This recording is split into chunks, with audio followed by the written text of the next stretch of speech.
What's going on, everybody? This is Guys Talking Sports, the return of Guys Talking Sports.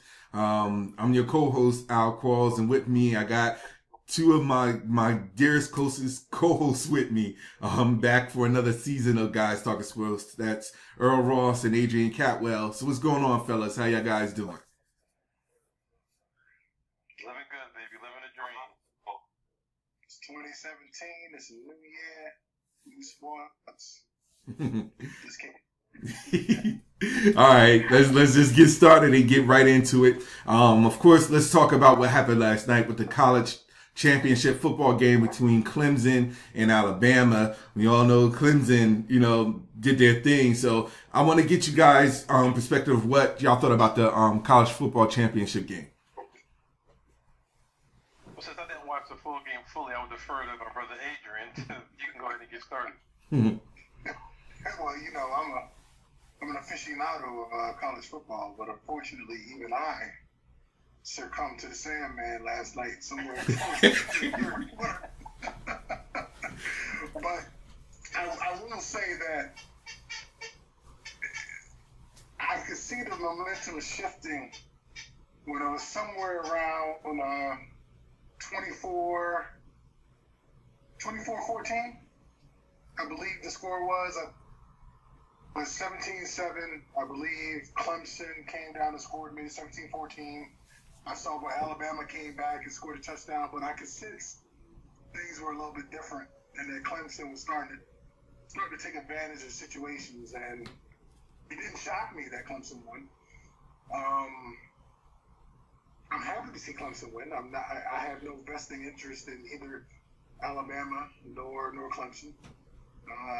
For all those who watched us in the past, know I'm a diehard West Virginia Mountaineer, alumni, fan, and if it ain't about West Virginia, I watch. I'm just casual. But Clemson, Deshaun Watson, he put the team on his back. He did what he had to do. Came out there and really showed that moxie, that poise.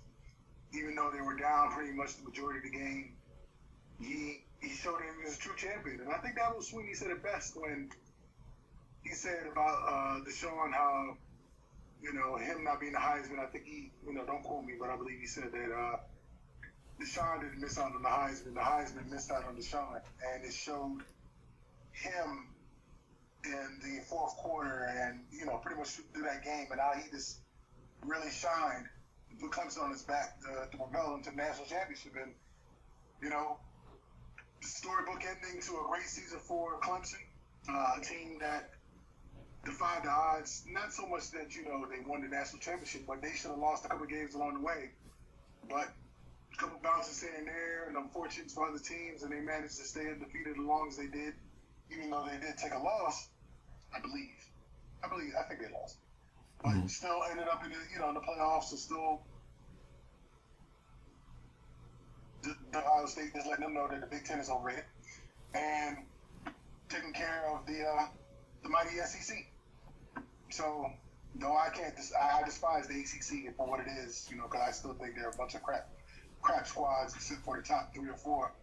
But came bowl time, they put up a shut up, and they went ahead and pretty much showed that come bowl time, they were the elite conference to come out there and win games. So, props to Clemson, props to the ACC, and look forward to seeing what Clemson can do in year 3 and this little historic little run that they got going on. Yeah, I agree. I mean, from what I saw in the game as well, you can definitely see like a shift in momentum in the third quarter a little bit, especially when Alabama's running back caught an injury, and once that occurred, the running game was kind of falling flat. It was like they turned into a one-trick pony. They couldn't run the football. That was pretty much, game shot. They tried to put the game in Jalen Hurts' hands, and for a rookie, he wasn't known as a passer that you feared. I mean, he kind of threw some passes, some short, intermediate passes that were able to, to help sustain some drives. But really, it's the running game and the defense that powered that team all the way to where it was. And once the running game kind of fell flat, Jalen Hurts got some pressure. And once the defense started loosening up and they really got their receivers out there, and Deshaun Watson, he just really came through. I mean, it's almost a la reminiscent of when, USC was going for their back-to-back title and they ran up against Texas.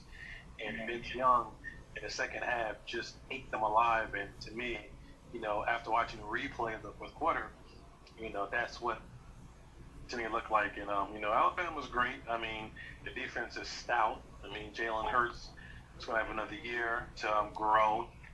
I mean, it does dispel the myth of Alabama a little, to a certain degree. Alabama had some close games. They weren't blowing everybody out the park. They had some close games coming down the stretch. But, Clemson got him a second time around. They should have had him last year, but they couldn't seal the deal. And, this year, they got it done. And I think he put up like 400 and plus total yardage. It was, Deshaun Watson, if anything, he improved his draft stock with his performance going into April.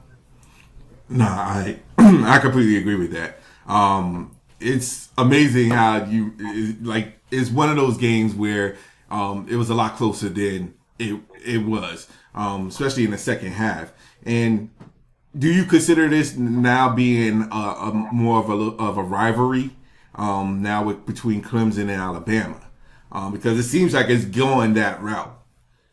It seems as though Alabama being the way they are, an elite powerhouse. Do you think that the college football is looking for someone like this as a rivalry in Clemson now that Clemson beat Alabama? I don't see it just because, like I said before, Clemson got lucky. 2 games Clemson should have lost, Duke and NC State. They should have lost both of them games. They were lucky. If they lost both of those games, they wouldn't be in that conversation with the college football playoff. I don't see them being consistently lucky. Alabama is just Alabama. They're a machine. They take care of all teams all the time. Clemson got hot, got lucky, got a few crucial stops in critical times, which allowed them to have the ball last with 2 minutes left in the game. I just don't see Clemson and Alabama ever being a rivalry. No, I mean, just the fact that they're in both 2 different conferences, that they don't play each other unless they happen to meet in the championship, I consider that a rivalry. But it seemed like the way TV and sports is kind of trying to push it, they were trying to push for the last, I would probably say 3 months, Ohio State and Alabama as that rivalry with Nick Saban and Ohio State coach. They wanted to push that rivalry, but Ohio State was really not as good as their records indicated. I mean, they should have lost 2 games straight up, and they got lucky on that second game with Michigan, but that's neither here nor there. But they want a rivalry, but I think they want to more so out the SEC. But now that you have a championship game, it's almost kind of hard to justify having. Well, no, let me phrase that. It's not hard to justify 2 SEC teams in there, but it's hard to get 2 SEC teams to play each other if one loses an SEC tournament and the other one wins. So I don't see how they're going to try to make a rivalry out of that. It's not like the old BCS days. You had Miami and you had Notre Dame and stuff like that. They don't play enough to get a consistent rivalry coming out of it. Interesting.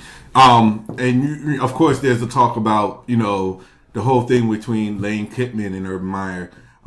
With Lane Kiffin leaving the week before. What is your take on that? Like, do you think that really even matters at this point of this stage of the game? The fact that he left a week before the actual championship game. I would say no. The offense put up, 30-some-odd points. I don't think Kiffin had anything to do with that. I think Clemson's offense trumped Alabama's defense. So if anything, you put a little bit of pressure on the defensive coordinator of Alabama for allowing Clemson to kind of exploit them a little bit in the second half and find those open holes. And those gaps where Deshaun could just shred them. I think he has over 450 yards. I don't know if any other quarterback did that against Alabama's defense, but also Clemson didn't have any timely or costly turnovers. They might have had one. I didn't watch those games, so I didn't really track the. They had one turnover. Okay. And Alabama's always good for 1 or 2 turnovers and converting one of those turnovers into touchdowns. If they didn't do that, which they didn't do in this game, that's the difference between right now Clemson winning and Alabama losing. If Alabama were to turn one of those turnovers into touchdowns, then we are talking about Alabama as a repeat champion and saving getting this 5th national championship in 8 years. But unfortunately, the defense just didn't get it done. You know. And yeah, I think that's it. Yeah, I think the line that both Nick Saban and Lane Kiffin gave as far as parting ways mutually, I think was complete BS. I mean, how can you justify right after the game to go to the national championship just to tell your offense equipment, oh, well, because you got your new head coaching job, go ahead. If that was the case, you should have got rid of him before the playoffs even started. If you were going to go that route. To me, that a BS line, but I agree with Ace. I don't think it made much sense. Oops, can you hear me? Yes. Yeah. Okay. For anything, I think it just made for some kind of adjustments that maybe Lane Kiffin would have made, that Steve Sarkisian maybe didn't or wouldn't. But like Adrian said, it was necessarily defense that got shredded. So I think if anything, it was much more of a distraction. But we will see coming into next year how that offense is, and you'll see if is there any difference between how Lane Kiffin ran things and as far as Sarkisian has been running things. So that's why I think you definitely see it out there. Played a role in them losing. Yeah, I completely agree off of that as well. I really believe that all in all, that whole thing with Lane Kiffin, that's just something where at this particular point it shouldn't faze the Alabama players or the offense or the defense. They're still the team, and no matter if he was there or not there, the result would still been the same at this point. Real quick, one final question. Where do you think Alabama? Do you think Alabama comes back next year with a vengeance and go on a championship run? Yes or no? Yep. It's unanimous because I also agree. I think that teams need to watch out, especially if they play Clemson again. Which do you think Clemson would make a run? Deshaun Watson is headed to the NFL. I think the other receiver, Mike Williams, headed to the NFL. Mm-hmm. I think you're going to lose that stability in that QB. Is going to really hurt them more so than the receiver is. So it depends on who they got coming up next. But they'll be in the mix. But I can more so see Alabama there more so than Clemson at this point. Adrian? I see Alabama there just because, like I said before, they're a machine. The running back is a sophomore, going to be a junior. And the quarterback is only going to be a true sophomore. They don't never have a lack of skill players. Offensive line is still the best that come out of high school, and all they do is sit. They don't restock. They reload. So whatever dudes that go off and go to the NFL, offensively or defensively, they got another 5-star kid that's waiting patiently to be that next dude up. Be that next player. So I don't see where Alabama has a drop off. Clemson, like Earl said, Deshaun Watson's leaving. Their quarterback, all of these offenses now are quarterback driven. You gotta, I don't even know, and that's the thing. You don't even know who Clemson has waiting in the foreshadows. I mean, they're getting top talent, but they're not getting the cream of the top talent like Alabama's getting.